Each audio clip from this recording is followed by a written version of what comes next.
আসসালামু আলাইকুম গাইস। শুধু বাংলাদেশি মেলা হয় তা না, সিঙ্গাপুরও মেলা হয়। আজকে মেলার একটা সিস্টেম আপনাদের দেখাবো।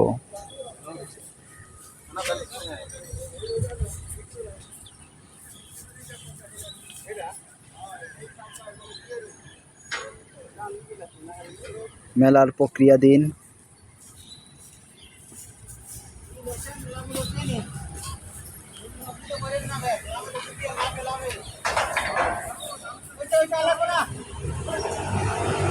আমাদের বাংলাদেশি ভাইয়েরা কাজ করতেছে।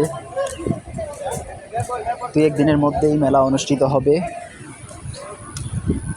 মেলাটা হচ্ছে পেন্টিং এলআরটির পাশে, এই যে এলআরটি তার পাশেই বিশাল মাঠ, এই মাঠের মধ্যে পেন্টিং এলআরটি।